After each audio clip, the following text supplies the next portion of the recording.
Shalom, salam berkat dari kami untuk pendengar sekalian. Saat ini pendengar akan diberkati dengan program Hari Ini Harinya Tuhan bagian yang ke-8. Sebuah program rohani tentang doktrin Alkitab yang menolong kita untuk semakin tertanam dalam kebenaran firman dan bertumbuh dalam kemuliaan. Bersama hambanya, Pendeta Gilbert Lumwendong, STH. Banyak orang merasa doktrin Alkitab sebagai sesuatu yang membingungkan. Tetapi tahukah saudara bahwa doktrin Alkitab intinya adalah memahami Alkitab dengan benar, dengan pemahaman yang sistematis, sehingga kita terus dapat tertanam di dalam kebenaran firman, sehingga kita terus bertumbuh di dalam kemuliaan Allah. Buka hati saudara sekalian untuk menerima berkat-berkat firman-Nya hari ini. Setiap kita adalah pelayan-pelayan Allah. Boleh saja sebagian kita berkata, loh tapi kan saya bukan hamba Tuhan, saya kan bukan pendeta, saya kan bukan penginjil, saya kan bukan guru agama, saya kan tidak terlibat langsung dalam pelayanan pekerjaan Tuhan di gereja. Loh, tetapi tanpa kita sadari kita adalah pelayan-pelayan Allah. Kenapa? Karena tadinya kita adalah hamba dosa, tadinya kita adalah hamba kejahatan, tadinya kita adalah hamba kegelapan, lalu diselamatkan oleh Kristus, diselamatkan oleh anugerah, ditebus dari segala perbuatan kita yang sia-sia oleh darahnya yang kudus. Dan waktu kita ditebus, kita diangkat sebagai pelayan-pelayan Allah. Kita hidup bukan lagi untuk diri kita sendiri, tapi kita hidup untuk menjadi saksi Tuhan. Kita hidup untuk menerangi dunia. Kita hidup untuk menyatakan kemuliaan Kristus. Sehingga apapun yang kita kerjakan dalam rangka kita mau melayani Tuhan. Sehingga suami-suami akan menjadi suami yang baik. Kenapa? Karena saya mau melayani Tuhan. Dengan apa? Dengan mencintai, mengasihi, dan menghargai istri saya. Istri-istri akan menjadi istri yang baik. Kenapa? Karena dia mau melayani Tuhan. Dengan apa? Menjadi istri yang berkenan kepada Tuhan. Menjadi istri yang mau tunduk pada suami. Menjadi istri yang membawa damai. Menjadi istri yang menopang suaminya dan membawa keluarganya dalam kasih Kristus. Haleluya. Nah, sebagai pelayan Allah, maka ada beberapa hal penting harus kita mengerti. Yang pertama, sebagai pelayan Allah, kita harus berani kehilangan segala kesenangan-kesenangan kita. Sehingga Paulus berkata, bukan aku lagi yang hidup, tetapi Kristus yang hidup dalam aku. Apa yang dulu kuanggap kebanggaan, sekarang kuanggap sampah. Berarti kalau kita menyadari kita hamba Allah, kita pelayan Allah, kita harus berani kehilangan kesenangan-kesenangan kita, sehingga kita berkata, sekarang aku hidup hanya untuk menyenangkan hati Tuhan. Yang kedua, sebagai pelayan Allah, maka kita harus kerja keras. Kenapa? Karena kita berhutang pada Tuhan. Tuhan sudah buat terlalu banyak buat kita, sehingga kita berkata, Tuhan, dengan apakah aku balas kepada Tuhan segala kebaikannya kepadaku. Haleluya. Dan yang ketiga, sebagai pelayan Allah, maka kita harus setia, karena Dia telah terlebih dahulu setia kepada kita. Dia tidak pernah mengecewakan kita. Karena biarlah kita tetap selalu menyenangkan hati Tuhan di dalam segala perkara. Haleluya. Dan yang keempat, karena kita tahu kita pelayan Allah, maka sebagai pelayan Allah kita harus selalu bersuka cita. Kenapa? Karena Dia senantiasa tahu menyediakan yang paling baik buat kita. Dia tahu mengangkat beban kita. Dia tahu kapan menyelamatkan, menolong, dan mengerjakan mujizat buat kita. Karena kita harus selalu bersuka cita, karena kita bangga kita telah ditebus dari dosa dan kita dipersiapkan untuk masuk dalam kemuliaan yang kekal. Haleluya. Saudara yang kasih dalam Tuhan, selamat datang dalam program kita Hari Ini Harinya Tuhan. Sebuah program rohani yang kembali mengingatkan kepada kita betapa pentingnya kita menjadikan firman Tuhan sebagai dasar keseharian hidup kita. Karena selama kita menjadikan firman Tuhan sebagai dasar keseharian hidup kita, langkah-langkah ke depan kita penuh dengan kepastian, kemenangan, berkat mujizat, dan perkara-perkara besar. Haleluya. Dan dalam program ini kita memang sedang membahas tentang pelayan-pelayan Allah, karena kita harus mengerti setelah kita ditebus dari dosa, kita diangkat sebagai pelayan-pelayan yang setia. Haleluya. Dan saudara yang kasih dalam Tuhan, dalam pembahasan kita tentang pelayan Allah, kita mau sama-sama belajar dari Yesaya pasal 61. Yesaya pasal 61 ayat yang pertama sampai ayat yang ke-11. Demikian firman Tuhan. Yesaya 61 ayat pertama sampai ayat yang ke-11 di bawah judul perikop kabar selamat kepada Sion.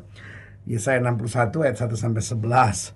Roh Tuhan Allah ada padaku, Oleh karena Tuhan telah mengurapi aku, Ia telah mengutus aku untuk menyampaikan kabar baik kepada orang-orang sengsara dan merawat orang-orang yang remuk hati, untuk memberitakan pembebasan kepada orang-orang tawanan dan kepada orang-orang yang terkurung kelepasan dari penjara, untuk memberitakan tahun rahmat Tuhan dan hari pembalasan Allah kita, untuk menghibur semua orang berkabung, untuk mengaruniakan kepada mereka perhiasan kepala ganti abu, minyak untuk pesta ganti kain kabung, nyanyian puji-pujian ganti semangat yang pudar, supaya orang menyebutkan mereka pohon terbantin kebenaran, tanaman Tuhan untuk memperlihatkan keagungannya.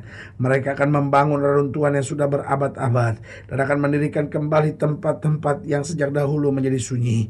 Mereka akan memperbarui kota-kota yang runtuh, tempat-tempat yang telah turun-temurun menjadi sunyi. Orang-orang luar akan melayani kamu sebagai gembala kambing dombamu, dan orang-orang asing akan bekerja bagimu sebagai petani dan tukang kebun anggurmu.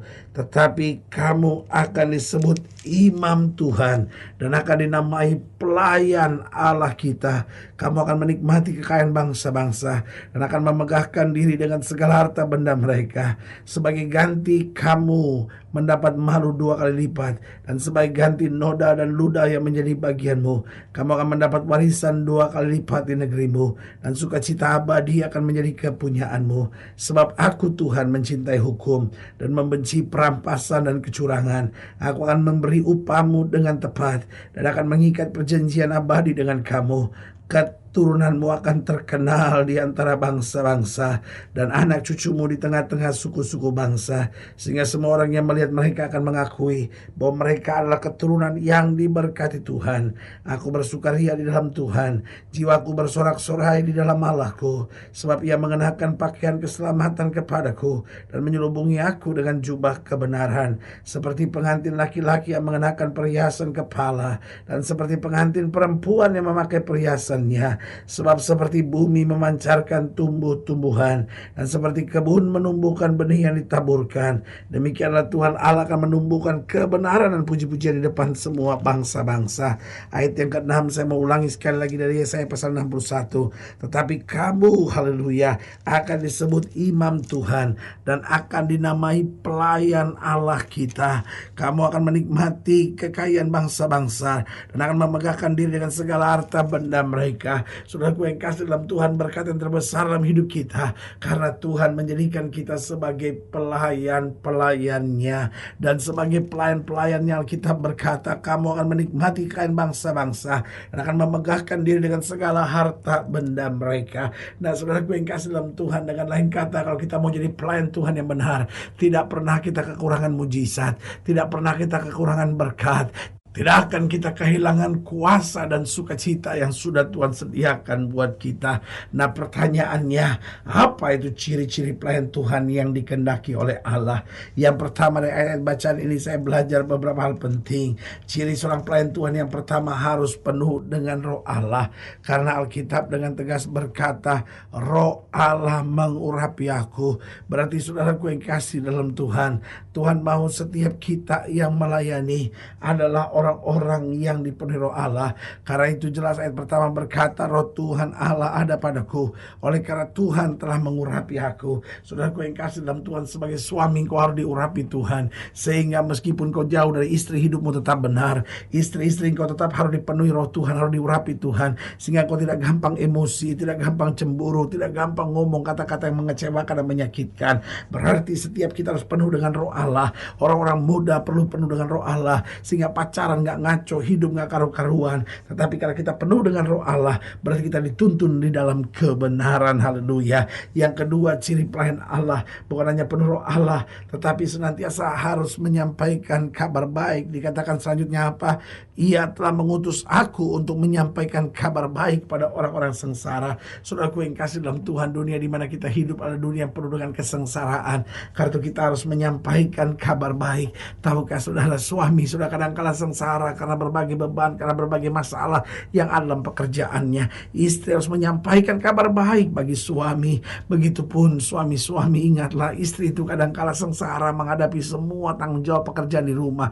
Mari sampaikan kabar baik. Oh, setiap kita harus menjadi orang-orang percaya menyampaikan kabar baik, sehingga lewat hidup kita orang lain boleh merasakan kasih berkat Tuhan yang luar biasa. Yang ketiga, ciri seorang pelayan Allah adalah dia membebaskan tawanan. Dikatakan dan merawat orang-orang yang lembut hati untuk memberitakan pembebasan kepada orang-orang tawanan. Saudaraku yang kasih dalam Tuhan, banyak orang hari-hari ini sedang tertawan dengan rokok, sedang tertawan dengan minuman keras, sedang tertawan dengan kuasa gelap, sedang tertawan dengan perzinahan, sedang tertawan dengan keputusasaan, sedang tertawan dengan stres. Tugas kita membebaskan tawanan, artinya hidup kita harus bersaksi, hidup kita harus membimbing, hidup kita harus memberi tuntunan kepada orang lain sehingga mereka yang terikat dapat terbebaskan. Yang keempat, ciri seorang pelayan Tuhan harus menghadirkan puji-pujian. Haleluya. Karena Alkitab ajarkan buat kita bahwa untuk mengaruniakan kepada mereka perhiasan kepala ganti abu, minyak untuk pesta ganti kain kabung, nyanyian puji-pujian ganti semangat yang pudar. Berarti ciri pelayan Tuhan, kita harus senantiasa menghadirkan puji-pujian. Artinya dimanapun kita ada, ayo belajar bersyukur. Ayo jangan cuma ngeluh, aduh masalah saya banyak, aduh persoalan saya banyak, aduh kenapa semua orang ngecewain saya. Tapi mulai belajar bersyukur dalam segala perkara. Hadirkan puji-pujian, karena dalam syukur ada sukacita, dalam sukacita ada kekuatan, dalam kekuatan ada iman untuk kita melihat mujizat. Dan yang kelima, ciri pelayan Tuhan harus selalu membangun, jangan meruntuhkan. Ayat 4 bilang mereka akan membangun reruntuhan yang sudah berabad-abad. Rumah tangga kita harus bangun, jangan diruntuhkan. Anak-anak kita bangun. Ayo dimanapun kita ada, kita membangun, kita membangun, kita membangun. Jangan cepat kecewa dan putus asa lihat masalah, tapi ingat di dalam Tuhan kita lebih daripada orang-orang menang. Dan yang keenam, ciri pelayan Allah, kita harus hidup senantiasa di dalam kebenaran. Karena saudaraku yang kasih dalam Tuhan, kalau kita sudah ditebus oleh darah Kristus lalu kita masih hidup dalam dosa, berarti kita seorang pengkhianat.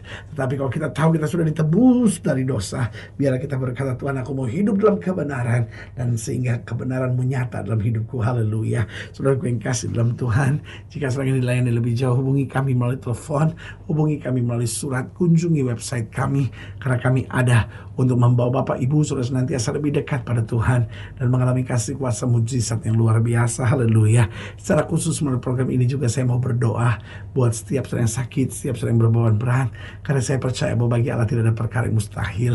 Nah, saudara-saudara yang didoakan secara khusus, boleh taruh tangan kanan saudara di dada dan kita akan berdoa. Mari kita berdoa. Bapa, dalam nama Yesus, hamba doa buat yang sakit, hamba doa buat yang berbeban berat, hamba doa untuk setiap mereka yang sedang menghadapi masa-masa yang sukar. Karena hamba percaya bahwa bagi Allah tidak ada perkara yang mustahil. Bapa, hamba doa di dalam nama Yesus, Tuhan jamah. Yang sakit Tuhan sembuhkan, yang lemah Tuhan kuatkan, yang susah Tuhan hiburkan, yang jatuh Tuhan angkat. Bahkan setiap mereka yang taruh tangan kanannya di dada, hamba doa di dalam nama Yesus, sehingga kami semua diingatkan bahwa kami adalah pelayan-pelayan Allah yang harus hidup dalam kebenaran, yang harus hidup dalam sukacita, yang harus hidup dalam damai sejahtera, sehingga lewat kehidupan kami nama Tuhan dipermuliakan.